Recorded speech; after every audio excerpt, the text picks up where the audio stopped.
I want to talk to you about something that will happen to every classic car owner.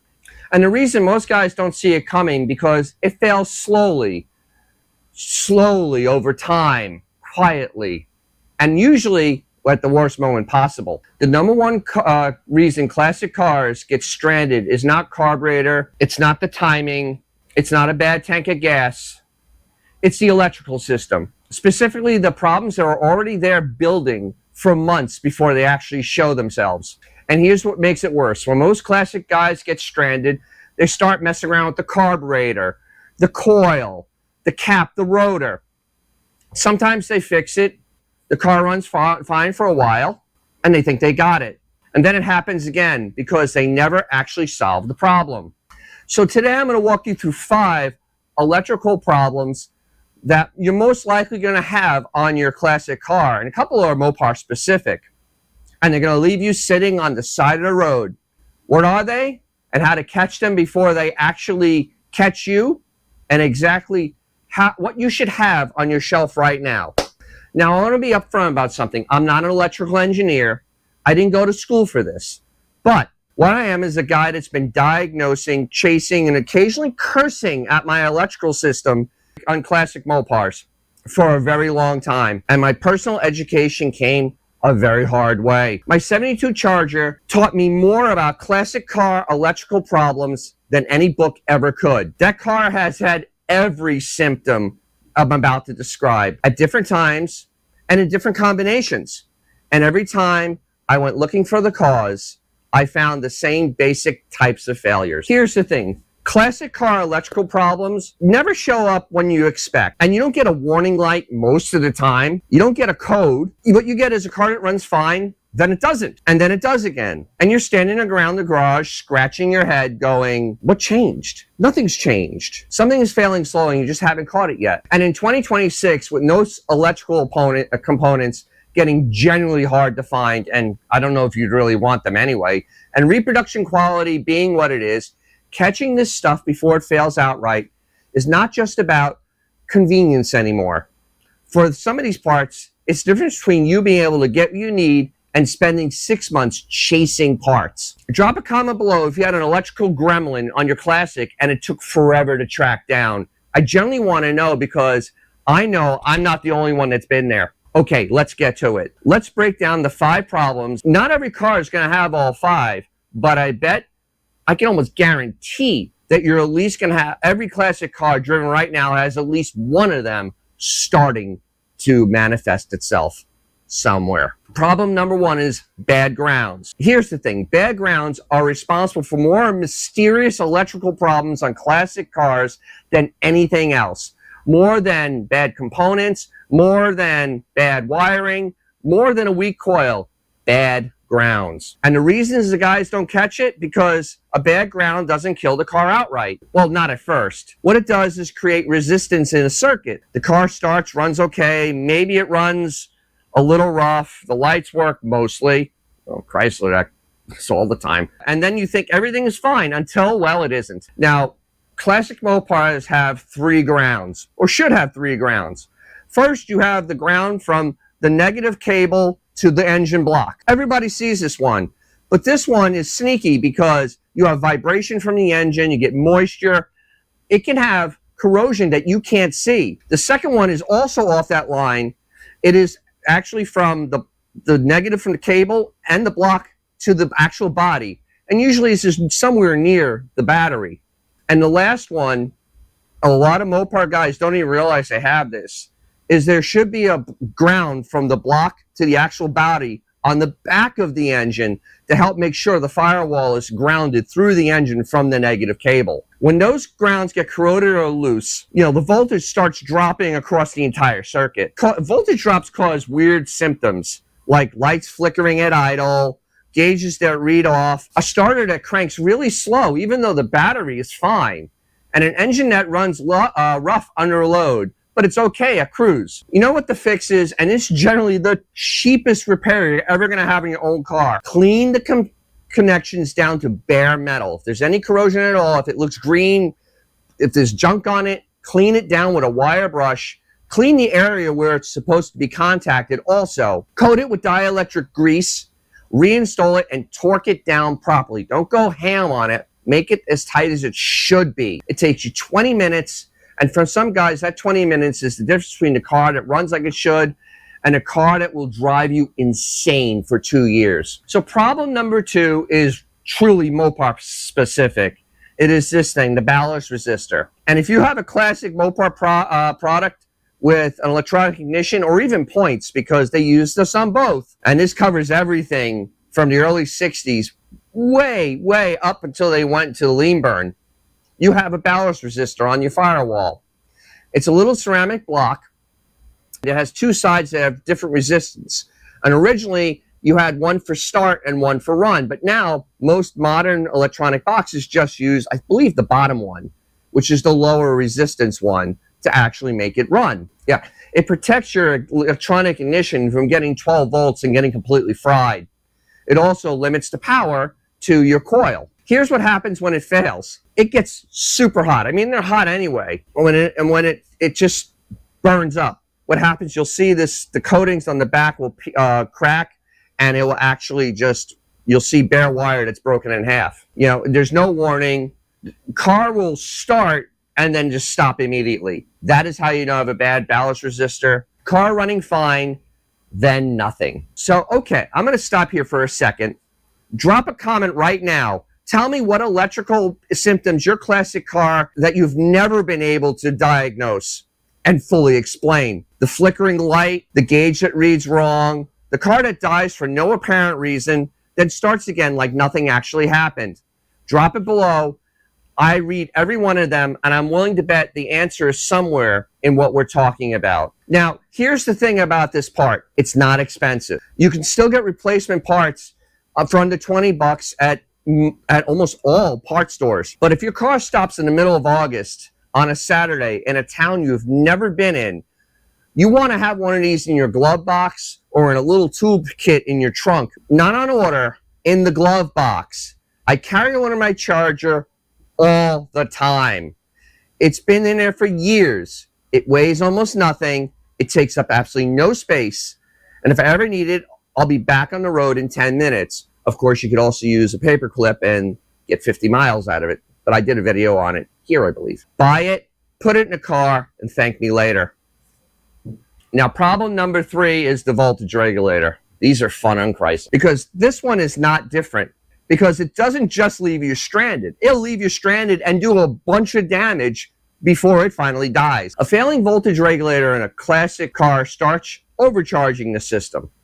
And when it overcharges, it starts pushing too much voltage to everything. And I had this happen to myself. The battery, the gauge, the coil, the radio, if you got one. The battery starts boiling, the gauges start reading erratic. Eventually, the coil gets completely heat-soaked, the car starts missing, and then it dies. And it leaves you stranded there with a fresh battery, a new coil, a cap and rotor you just put in. It still isn't right because no one tested the voltage regulator. The fix is simple, and there's actually 2 parts to this. The fix is really simple. Get a voltmeter. You don't need a $200 oscilloscope. A basic voltmeter, 20 bucks at Harbor Freight. You could even get a fancy one for $30. With the engine running at idle, you should see between 13.8 and 14.4 or so. I'll put the chart from Chrysler here where it should be. Up to 15 actually is not terrible. Not preferred, but not terrible. Anything under 13.5, the regulator is not keeping up. Over 14.6, it's starting to overcharge. Either way, you're looking at a regulator that needs to be replaced before something else goes with it. Test this. It takes 5 minutes. If you don't know when the last time your voltage regulator was looked at, now is the time. Also, check all the wiring going through that bulkhead connector, because that also could be part of the problem. So problem number 4 is aging wiring insulation. And I want to take a minute, because this one is a safety piece I do not want to gloss over. Now, the insulation on the original wiring harnesses, you know, from the 60s and 70s, those between 50 and 60 years old now. Yeah. And it gets hard, it gets brittle, and then it cracks. When it cracks, you start having intermittent shorts. Sometimes it's fine, and then it randomly blows a fuse. Who knows? and then you figure out why. Sometimes your gauge stops working, and sometimes, and often, but sometimes, you get a fire, especially if it's the ones under your dash. This is the one I want to talk about personally for a second, because on my Charger, I found cracked insulation by the taillights. It wasn't causing any symptoms yet, and everything worked fine. I actually went into the corner of the trunk and was with a flashlight and actually looked. There were stress cracks on the insulation and bare wires because there's a kinky point there, and that's where it actually started coming apart. That section was working pretty fine up to the point where that day where I noticed it. So what I did is I soldered in a new section of wire that's the same gauge. Now make sure you don't make it smaller. Please don't ever have smaller wire. And then I heat shrank, I had heat shrunk a cover over it, and I did this all before it became a real problem. But here's the thing, I would have never found that if I wasn't going and looking at all my wiring at least once a year. Now, you don't have to rewire the whole car. You just have to find the problem area, especially anywhere where the harness passes through a firewall grommet or sits near heat, and address them. And the part side of this, I'll be honest, reproduction harnesses are actually getting a little bit better. But if you have something that's hard to find, a very specific application, especially more obscure stuff, nose connectors and original harnesses, those things are starting to run out. And if you find the original connector or harness for your car for a reasonable price, that's something to act on right now. The supply of nose electrical components is not going to go back up. All right, problem number 5, and this is the one that ties everything together, is a voltage drop test. Most classic car owners just don't do this. And I get it. It sounds complicated, but it isn't. Here's the concept. Every circuit in your car has a small amount of resistance. Every wire has resistance in it. It just depends how far and how thick. And that's normal. What isn't normal is resistance that builds to the point where the voltage at the destination, say the coil or the starter solenoid, is significantly lower than the voltage at the source. That gap is your problem. And when something is corroded, loose, or failing, you test the voltage end of both circuits under load. Your charging circuit is the most useful one to test because it actually will be able to see if you have a problem in your wiring or voltage regulator or your alternator. This one is really simple. What you do is you put it on the blue wire at the voltage regulator, and then you put the other end, whether it be positive or negative, on the battery while the car is running. The voltage for that should be less than 1 volt. There should be less than 1 volt between that voltage regulator sense wire and your battery. If there isn't any, you either have a problem with the voltage regulator or bulkhead connector or wiring under your dash. These are areas you really need to check. Now, the other thing you can do is check the ground. Now, you want to do this by going and seeing if you check the ground to the actual voltage regulator to the block, and there should be almost no difference in voltage in there.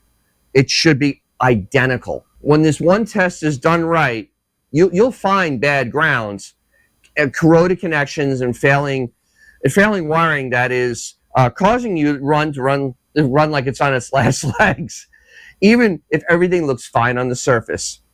This is a huge one, especially for MoPar guys.